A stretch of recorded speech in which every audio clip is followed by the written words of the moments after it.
Hello, everyone, and welcome to the very first Global Thought Leadership Institute at APQC webinar in our new webinar series. So my name is Anthony Marshall.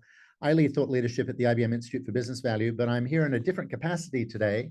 I'm actually here from the Board of Advisors at the Global Thought Leadership Institute. And we'll talk about what that is and what it means in a few minutes. But I'm excited to be joined today by Lucia Rahilly, who leads or is, in addition to a member of the Board of Advisors, Lee is the Global Editorial Director at McKinsey Company. Lucia, tell us a little bit about yourself. Hi, folks, and thanks, Anthony. It's great to be here. Thanks for having me. I am McKinsey's Global Editorial Director and Deputy Publisher, which means that I look after knowledge-driven publishing products, processes, and people for our centralized publishing function, which is called McKinsey Global Publishing. I can tell you a little bit about that team, if that's helpful. Yep, that would be great. Okay. But I might sort of come back there in a second. Yeah. Maybe just start. You're on the Board of Advisors of the Global Thought Leadership Institute. It is a brand new organization. This is the very first webinar in a series that you will be hosting after this one. I'm just an interloper here to interview you so that we actually learn about you first. Can you tell us a little bit about the Global Thought Leadership Institute and why it's important to you to become a member of a board of advisors to invest that time and effort in sort of building this community? Yeah, sure. I mean, I would say there are a few reasons. The first is there's a lot of mediocre thought leadership in the world. I don't know if you can describe it as thought leadership, if it's in fact mediocre, right, and not leadership.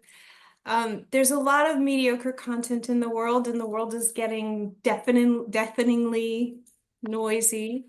So if we could help folks make better research-driven content, I think we'd be doing ourselves and everyone else a service, in my view. And it's hard to make, as you know. So this is no easy task. I don't need to smile when I say that there's a lot of mediocre content. It's hard to do. Second, I think, when I started at McKinsey, there was a generation of editors ahead of me who had done this kind of work literally for decades. And I learned a tremendous amount from them about what good thought leadership is, what thought leadership isn't, and what it can really do for a business. But I also learned a tremendous amount, I think, about what a personal and professional learning experience developing good thought leadership can be, about the way that the world works, about the dynamics of specific industries, and just at the highest level, about how leaders can approach solving tough problems. Thought leadership done well, it's not really about selling products or selling business, even though that's obviously a vital part of the case that we all make for investing in thought leadership in any kind of commercial environment. But it's about partnering with subject matter experts to figure out how to make change, whether that's at scale or in a micro way in your own day-to-day. So it's meaningful to me to think that other folks might have this opportunity that I stumbled into through whatever accident of, serendipity and luck, even without the benefits of these kinds of mandarins who served as early mentors to folks like me and the colleagues who joined me at that time at McKinsey. And then just a third thing I'll add, and it's related to what I just said in a way, is that we've got like such an interesting, experienced, fun group of folks involved in the Thought Leadership Institute. And I love talking shop. I think we all do. And we all have similar challenges and approach them differently within our different contexts. I'm like a huge fan of professional community and of learning from my peers. And this is just a great way to cultivate it. So if you're out there and you're looking for it too, feel free to reach out. I think there are going to be lots of ways that you can get involved. As Anthony said, there are going to be a series of webinars coming up with other members of the advisory board. We'd love to have you join those. We've got our first ever meeting, which I'd imagine you're going to say something more about, Anthony, at the beginning of 2025. We'll have all kinds of things planned. So, don't go it alone, people. What fun is that? GTLI, come on down. There's a LinkedIn group if you look up for Global Thought Leadership Institute. Also, it's an organization that's going to be building standards and certifications over time. And this is why it was so important to partner and originate the Thought Leadership Institute, Global Thought Leadership, within an organization like APQC that is so proficient and so highly respected in this space. But it's great. Going back to something you said earlier, the first question I was going to ask you, Lucia, is what was your journey, your personal journey to get to thought leadership? How did you get into thought leadership? Yeah, so I wish I could tell you that I entered thought leadership with great specificity, intentionality, and purpose.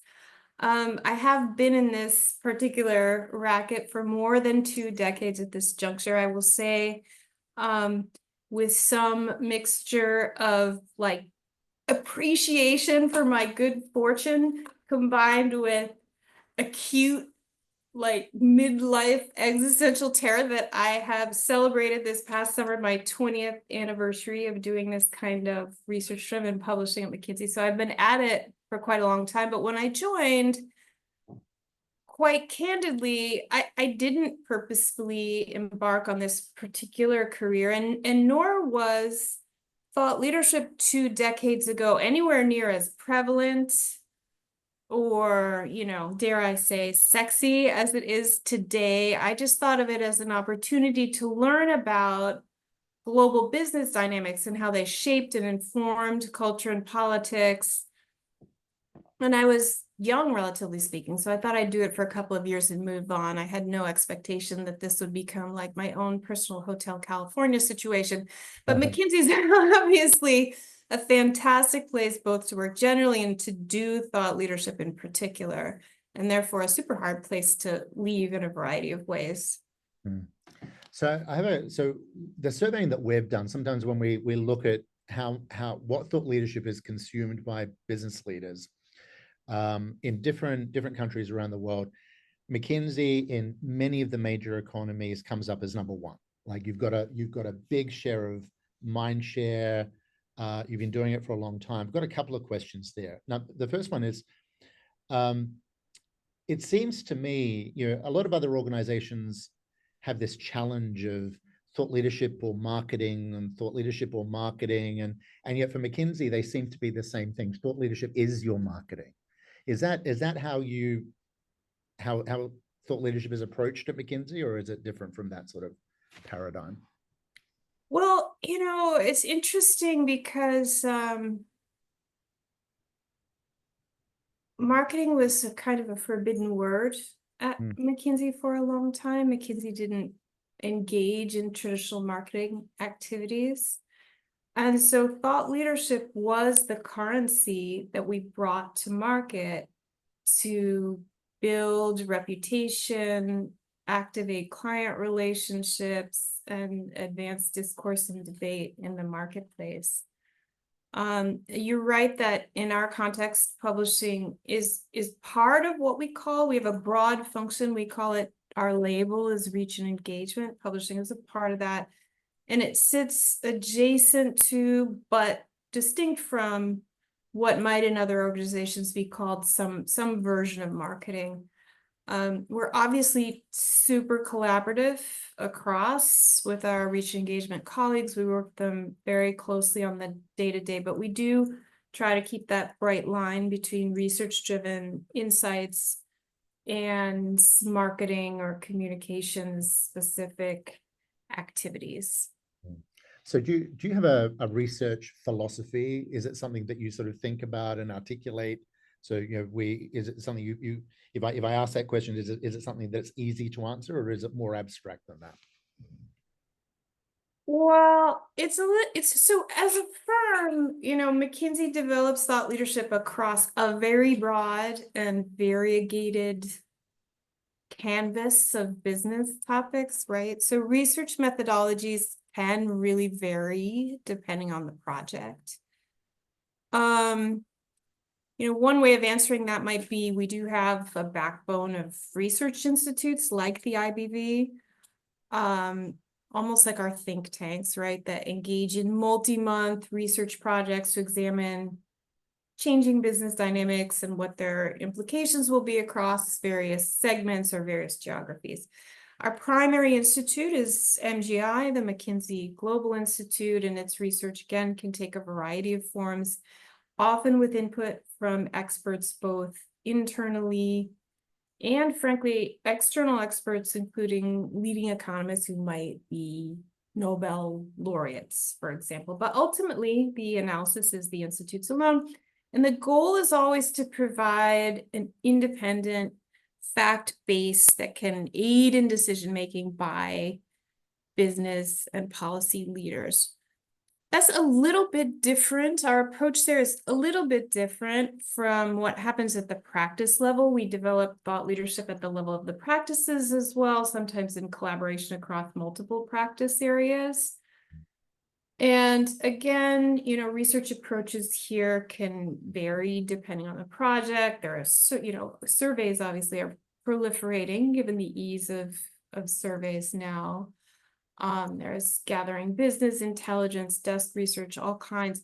But the goal here is really more often to identify issues confronting relevant C-suite leaders and then to provide useful, actionable analysis that helps them navigate those issues successfully. So slightly different objective there, but always with an emphasis on valid statistical research with robust examples that are drawn from our own business intelligence gathered with clients.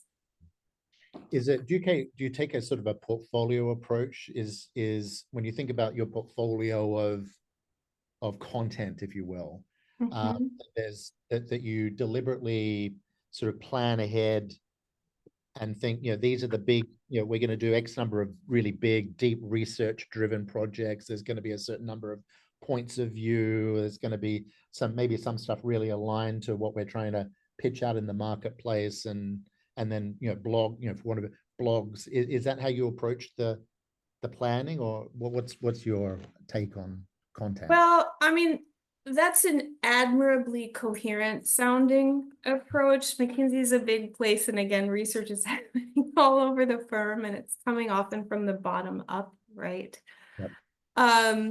So yes, what we're sort of doing is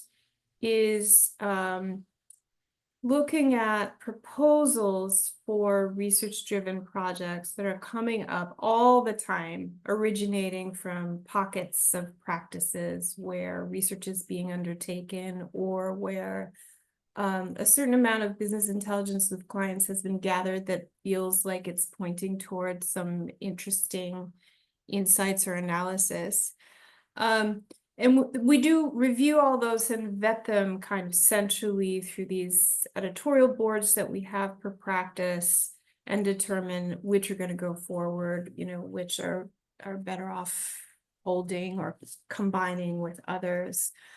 Our editors sit in a centralized function and by and large follow a beat structure. If folks are familiar with the journalistic convention of beat coverage. So we have editors assigned to every major industry or functional capability, as well as to our research institutes, which are, the McKinsey Global Institute, the McKinsey Health Institute, and the McKinsey Institute for Black Economic Mobility. So they're seeing all kinds of research proposals that are coming through, and then also thinking about, top down, what are the main themes that the firm wants to emphasize? What are the new and emerging areas like Gen AI or, sustainable inclusive growth that the firm wants to really invest in as a research area, and making those decisions from there about what we're going to move forward to allocate resources toward and to develop and publish and promote. Okay, so I was just thinking it might be useful for people on the call if we took an example, like the life cycle of one of your studies. And one of the studies that struck me very early on in the generative AI sort of hype, if you will, was economic potential of generative AI with the, what was it, $4 trillion estimation of the impact of generative AI. Came very early on in the process, was very substantive, fact-based analysis, got massive press, is still cited widely. What was the sort of the life cycle of that? You had to move very quickly, had to be agile, I would imagine, and yet you were able to maintain that quality. What was the process of sort of going from initial conception to enormous success for that study? Amassing resource, like getting all the best resources and intelligence on that and experts on it. I mean, I think it's not a dissimilar process to what's undertaken in most of these pieces, right? That was, I do think the sort of time sensitivity of it makes the process a little bit more difficult, but in some ways, actually, those kinds of pressures can force an investment of resources that may not otherwise have come together as quickly. So yeah, I mean, it's just a coming together of resources to help conduct the research.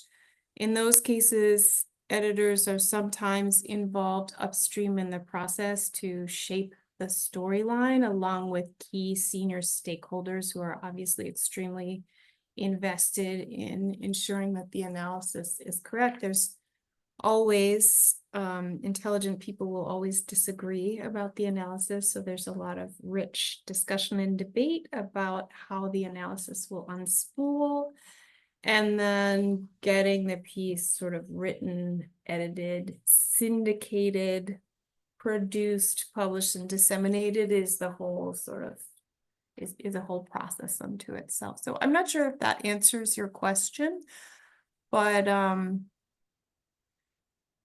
I think what we've found for some of these Gen AI related pieces where a lot, the jury's still out on a lot of the details, is that it's actually kind of helpful to have this. It makes the process more challenging in certain ways and less challenging in other ways, because there's only so much data that you can look at. There are forcing mechanisms that are pushing us to come out with something interesting, something fact-based, and something that we think will be valid going forward. For those on the webinar, I'm getting a lot of questions, and I will come back to them. You don't need to look at them right now, but I promise I will go through them in a shortly. I've got a few more questions I want to pose to Lucia, but there's a lot of questions I'm gonna come back to. So if you've got more questions, put them in the chat, and I will come back to them and ask Lucia on your behalf. Just following up on that point. So you're able to deliver, all of the smart people you've had in the, working on this thing. I'm sure lots of divergent opinions, as you said, and yet you were able to close out analysis. You didn't get into analysis paralysis. You were able to close out analysis and get something published pretty quickly. What is the discipline that allows you to sort of bring those discordant voices together and produce something that's sort of agreed in a very quick way, relatively fast way, with something as new as generative AI at the time? Well, again, I like the phrase analysis paralysis. I will confess to you that, while this particular piece moved through in an expeditious way, relatively speaking, we do have other projects that are subject to analysis paralysis. So I do think that their stakeholder management is one of the most challenging pieces of doing thought leadership. I would think in almost any environment, certainly in our environment. Getting really smart, really well-informed subject matter experts to agree on small nuances, if not like large perspectives, is tricky, right? People disagree. They disagree heartily. But having a forcing device, like wanting to get something valid, useful, and novel out the door on Gen AI is actually, it's a pretty, it greases the skids in that kind of stakeholder management situation, where when something is less pressing, we're not trying to get to market to, maybe outpace competitors, but keep the rigor high. There's not as much impetus for folks to come together, and there's more impetus to have those kinds of academic debates that can belabor certain points and slow down the process of getting content out the door. And as you know, the sort of organization around the editorial discipline, is that what enables you to sort of maintain that quality, irrespective of the nature, the type of the content? Is there like a consistent voice that you impose on McKinsey content, or how do you sort of manage that?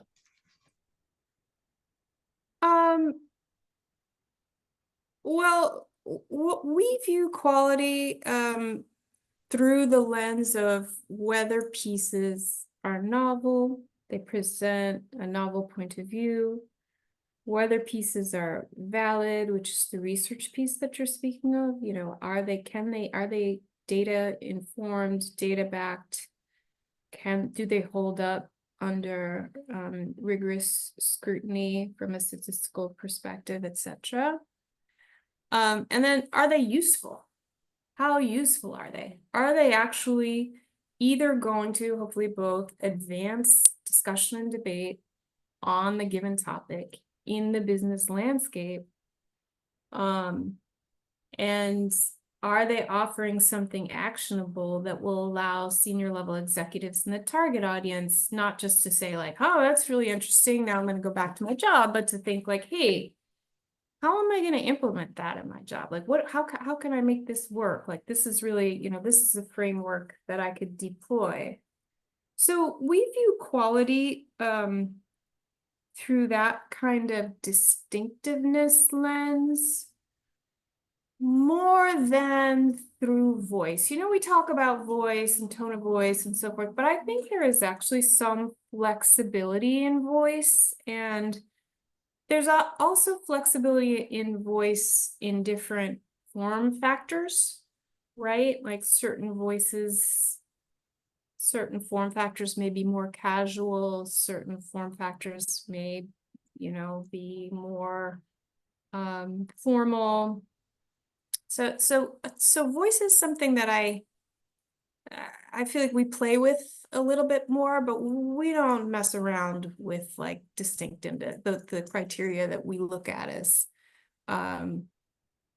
as constituting what is distinctive. Those we don't touch. Right. So you mentioned a few minutes ago the importance of the thought leadership, the content being valuable and useful to clients, to executives. How do you incorporate that sort of client voice or client engagement in the formation process? Or are clients engaged in creating the content as well as consuming the content? External clients, do we involve external clients in the creation of the content? Really, very rarely, or in certain formats, right? We certainly do interviews with executives, not all of whom are our clients, but some of whom are also clients, and they're engaged. But we do not directly engage clients by and large in the development of our best thought leadership, because we want to be able to put forward an independent analysis that's not subject to, the business priorities necessarily of a key client. We do, syndicate with the folks who serve clients who are implicated in what we're discussing, and try to determine whether what we've said is going to rouse someone up or present some kind of client service risk or is accurate. But we don't engage them up front typically when we're doing an analysis, no. Right. Let's jump to generative AI. Really, you've been writing about it, but you've also been applying it. And so for generative AI, different parts of the thought leadership sort of life cycle, if you will, from analysis through editorial, through engagement. Where are you seeing generative AI having the biggest impact in the work that you're doing? So I'm a big fan of generative AI in ways that are both useful and just like fun and funny, comedy. I find it to be lightning fast. I do find it to be useful in various ways. I'm sort of recklessly, naively unafraid of it taking my job, which means I'll probably be reaching out to you and others in the audience here for a new gig in a week or so. But so in part for that reason, and in part, the leadership of our publishing function generally is techno-optimistic, I would say. So we've done a lot with Gen AI over the past year or so. We've got most of our function, not just within publishing, but our broader reach engagement function, which is something like 650 people, is working through a range of pilots. And we do find it to be liberating time for colleagues overall. It's not perfect, but it does seem to be freeing up measurable quantities of time for colleagues to kind of redirect resources toward higher level tasks. That's really, it's less about sort of research for us and more right now, at least, and more about first pass newsletter copy, drafting summaries, writing alt text for charts and images, tasks like that. And of course, we have some longer range pilots in play too. So for example, using Gen AI to try to ensure that ideas up front are as differentiated as possible relative to the landscape of what has been previously published on that topic and where new proposals align and diverge from existing published materials. So we're working toward that. So TBD, but we are very positive while we're also trying to be realistic about where its limitations currently lie and also pragmatic about use cases and both now and as Gen AI becomes more sophisticated and evolved, if that makes sense. Very good. So one of the things that's been coming up over the last several years is how do we quantify the value of thought leadership? How do we demonstrate success? A lot of organizations have to justify. I would imagine in McKinsey, there's sort of like there's an intrinsic understanding of the importance of thought leadership. In some other organizations, people are going to have to prove the value almost annually to maintain their budgets. A lot of struggles that I hear talking to colleagues in different places in the industry. How do you measure success? And what constitutes success, both for an individual piece of content, individual study, for example, and the program that you're running overall? Yeah, sorry, there's an ambulance going by. Sorry if it's creating noise pollution here. So first off, I just want, it always seems like better in someone else's backyard. There is an incredible appreciation for thought leadership and a quite a lengthy legacy of thought leadership in McKinsey, obviously, right? But that doesn't mean there's not disagreement about its value and disagreement about what constitutes thought leadership and disagreement about how much thought leadership is enough thought leadership or what the audience for thought leadership should be in order to be effective. So you may imagine that, have moved beyond this, but I'm not sure one ever does, probably in any discipline there. That's a cost center and requires upfront investment. There's consistent push to demonstrate what success means and what form it takes. But 2-point success in our context can vary significantly from project to project. Clearly, it depends on the brief and also what we're able to measure easily is not always what we'd measure if we had unfettered access to all kinds of data. It's obviously not possible very legitimately due to GDPR and privacy and risk concerns and so forth, right? But that said, like, we measure the usual things. We look at reach. We have incredibly powerful dissemination on our owned channel, McKinsey.com, which is well into the 7 figures in terms of registered users. So our reach tends to be quite strong depending on topic and the audience segment that we're targeting. We look at engagement, downloads, time on page, recirculation, etc. We look at share of voice as an outside-in proxy for quality. We look at that quite carefully to determine whether, is this content resonating via this external tier 1 media outlet? Is it resonating, and what are they saying about it? If we get positive share of voice from tier 1 media, we're very happy with that. And historically, we've tracked it quite carefully, and we are quite far. We have quite a competitive lead in that area, and so we monitor it closely to make sure that we're either maintaining or ideally widening that lead, particularly in certain areas. And then, of course, we do look at client impact as well. So how a given piece is resonating with the target segment, whether authors report that a piece prompted client activity, whether it was picked up again by the press or incurred other external positive attention, whether the authors were asked to speak at an industry event or there was follow-up on the piece itself. So those are kinds of the elements of the constellation that we're looking at. We measure a lot. I mean, we can all look at performance in a database, in a self-serve way, but we also distribute weekly performance reports and monthly performance reports and quarterly performance reports. So we're looking and talking about data a lot and trying to use that data to inform our content strategy.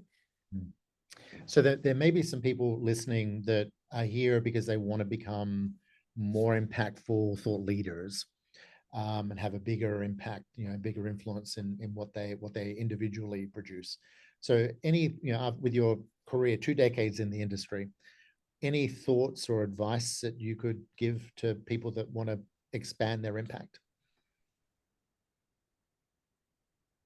Oh my gosh, there's so much. There's so much there, right? That's a big question. I think, the obvious place to start is to try to get the best data you can on something that's really relevant to your target market.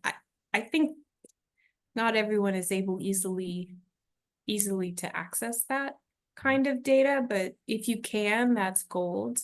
And then if you can develop that into something that's, interesting and useful and read everything that's out there that's on a comparable topic and offer a differentiated perspective on it, then you've got the basis for thought leadership that you can spin off into different formats, right? Ideally, you could, op-ed it, you could do a little podcast on it, you could do a little video interview with the authors on it, you could convene external folks to talk about it and have a roundtable that you publish on your website. So I think what you need if you're really starting out is a good piece of data, or ideally a survey or something that's spinning off regular data that you could pull insights from and start to hit audiences with in interesting ways and drive people to come back again and again. But it's a big question. I mean, I can answer more specific aspects of it too, if that would be helpful. We might jump to some of the questions. Mm-hmm. There might have been a little bit of overlap with some of the things that we've already spoken about, but I'll go through them. So one of them is on KPIs. And basically, is there a sort of a short list of KPIs that you would recommend an individual organization to produce to sort of demonstrate value from a piece of content or a portfolio of content? Right. So it just like it all goes back to what's your brief, right? What are you trying to achieve? There's no real putting out thought leadership just to put out an interesting piece of content sets the bar really high on how interesting it has to be. If you don't want it to do like something specific for you, you're gonna have a much harder time being successful. So I think, we hear all the time when we talk about reach metrics, well, we don't care that this got 250,000 reads. Did the 7 people that I want to read it? And that's just like a basic tenet of marketing, right? Like, doesn't matter if my mom read it. She's at this point in her life, at least not clientable. It's nice to have, she's part of our, curious business audience that's like super top of funnel reputation and awareness building. But if your goal is to target, the 27 CXOs in this very specific niche business in a certain geography, those are the metrics. Like, did you reach a metric like broad reach? Just doesn't matter, right? It's like, did you reach the people that you want to reach? Did they engage with the content? How long did they spend on page? Did they click through? Like, was there any recirculation? Did they look at something else? Did they scroll? What does the depth of scroll on the page look like? And then was there any follow-up activity on it, right? Like, did you hear from key members of your target audience segment at all? Or did it just land and did you all move on?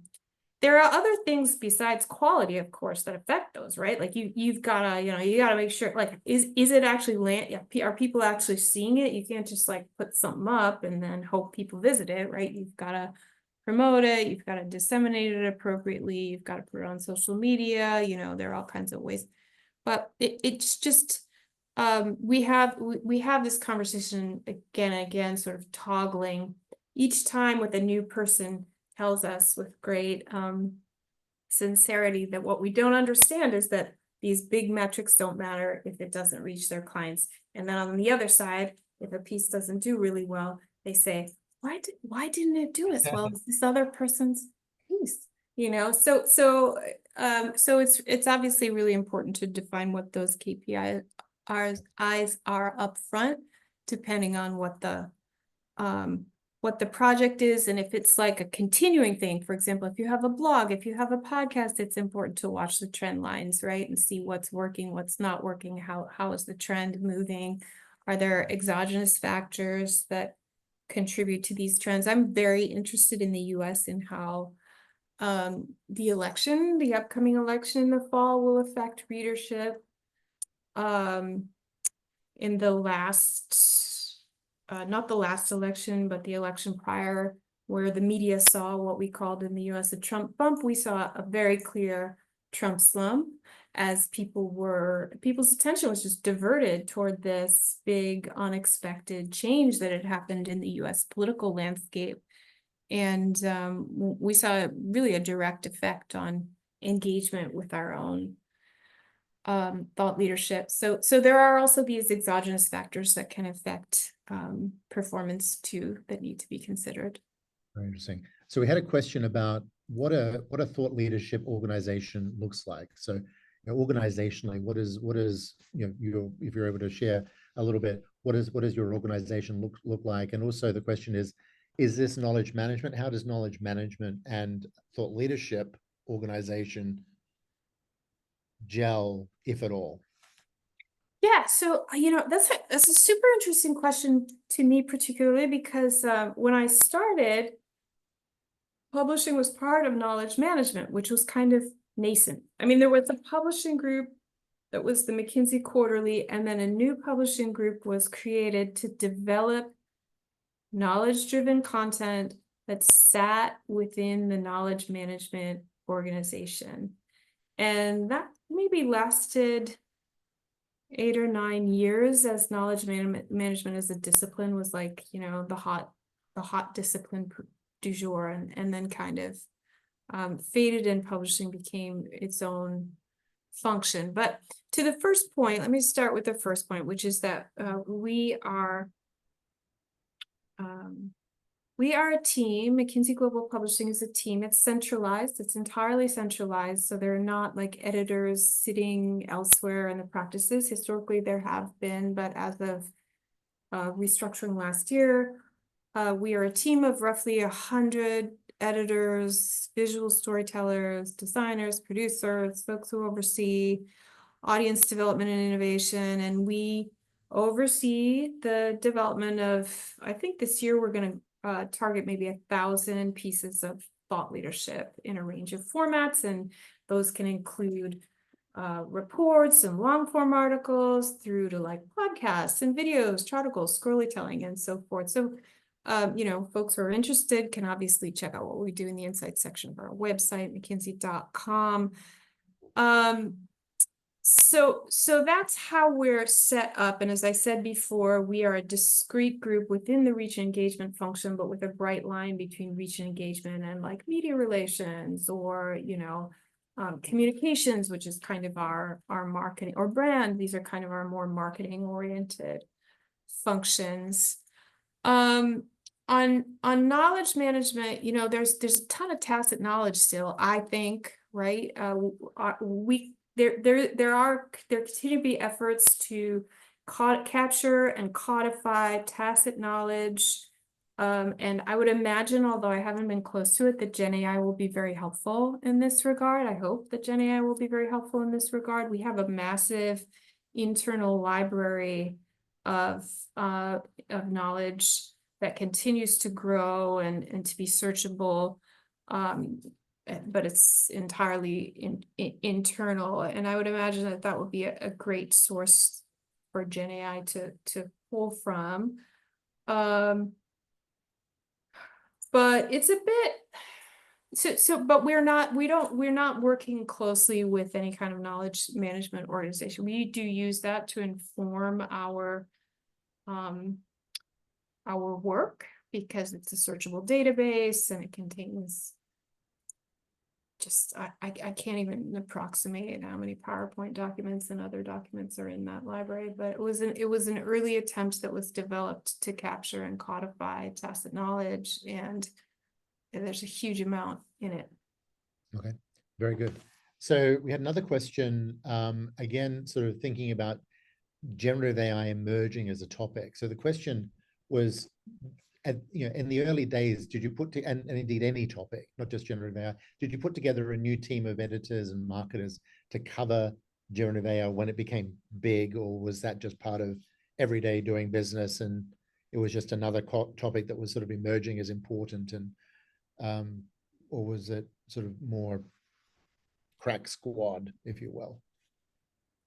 Right. So in the early days, we had a few macro level reports on generative AI, right? We kind of stepped back and took a super macro lens. So I would say in the first 3 to 6 months after Gen AI, it's massive, juggernaut media quality came onto the scene, we were really trying to take on Gen AI at kind of a high framework level and understand how it would affect jobs, how it would affect, productivity. Was it something that would be, humans in the loop? Was it something that would threaten certain jobs and so forth? High level. I think, so obviously we deployed resources to cover those big reports because that was like the, firm priority initiative. But then Gen AI just became like, it's now, you can, develop an article on how Gen AI is affecting Anthony Marshall's, flower shop supply chain in Sydney. So like, it's just like, it's affecting everything now, and all the practices are coming with like increasingly specific ways as Gen AI evolves and becomes more nuanced and sophisticated, that it will affect different, different aspects of how we do what we do. And so now the decision making about resource allocation is much more across the general beat coverage model. But we didn't really have to have like a Gen AI SWAT team come. We just deployed some resources toward these big firm priority things, and then spread out, like it just integrated into the flow of work. And if the research was actually good on it, it rose to the level of having being prioritized and having editorial and design resources assigned. Another question specifically on formats of books. The question was really, to what extent are physical books published, and do you think they are useful now, in today's age? And what's your idea or thinking about? We do. We have some very successful firm books, and it's funny that you ask, was this person a plant? No, Because who was maybe this not. person? Was this person teeing me up? Because we have a firm book, The Journey of Leadership, that is publishing today. So you should visit McKinsey.com or your local online bookseller for more.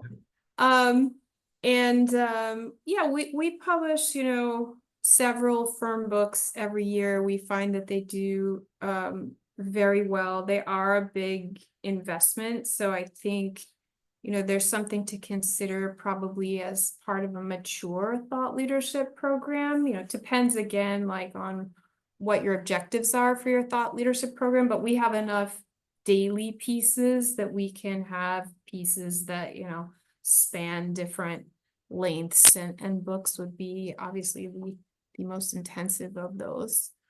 We have found them to be very effective. People still read books. Yeah, absolutely.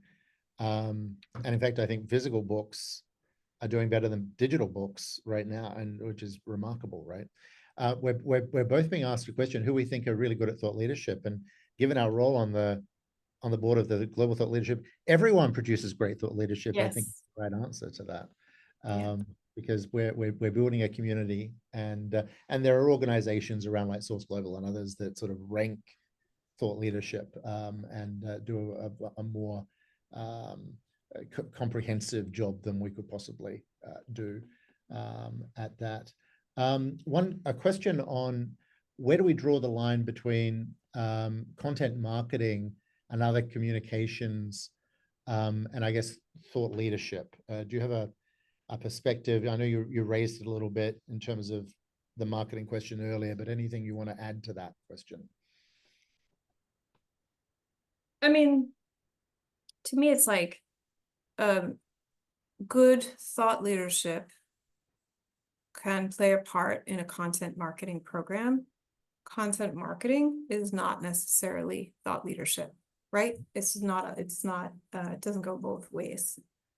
That's how I view it. I don't think there's anything wrong with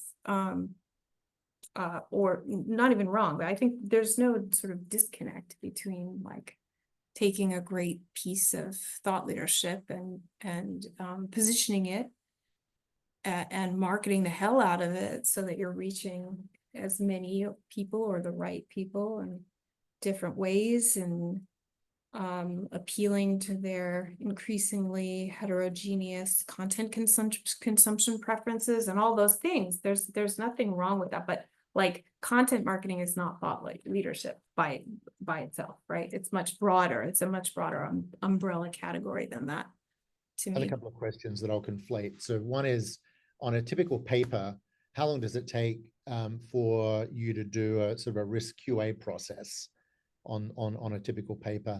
And the other question is, how much content does McKinsey produce every year?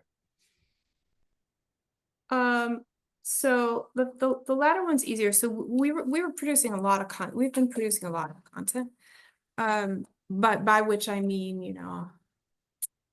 1,500 to 2,000 pieces of content a year. Knowledge-driven, I mean knowledge-driven content, research-driven content, which kind of a lot. We are scaling that back a bit for various reasons. We're sort of experimenting. It's just like, it's so noisy. And the attention economy is just getting so taxed.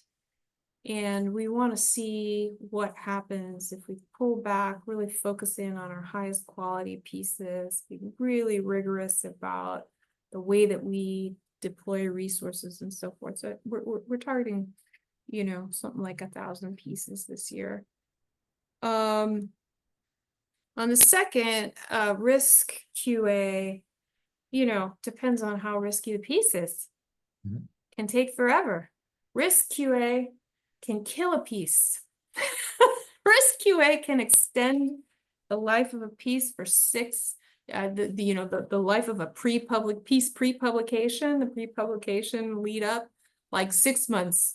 Risk is or something can smoothly sail through risk with no issues. So it's highly variable, and there's a lot going on in the world geopolitically and so forth. And so we have always had a very buttoned up process on reviewing for risk, and we continue to, and it's one of the things we discuss the most in this. I know you have to go in a minute. And then I will tell, after you leave, I'll tell everyone about the webinars coming up over the next couple of months. But you will be moderating a webinar. This webinar, it will be every second Tuesday at 11 a.m. Eastern. And you're going to have different people coming and different topics. So what's your vision for this webinar series? What can people expect? My vision is that all of you come and bring your questions, and we have robust engagement and a lot of fun talking about these things, because I genuinely think, we all struggle with similar challenges in this field. And, we have different, even within our team, we have different ways of addressing things. And it's such a learning experience to get together in meetings and understand how people address different, like, stakeholder management issues differently. So I would like it to be very interactive and a lot of fun and a learning for all of us, not least me. I mean, part of the reason I'm doing it is because I think this is a great group. Everyone has been doing this for a long time, and I'd love for all of you in the audience to join us and make it as much a learning for those of us who are presenting and moderating as it is for you.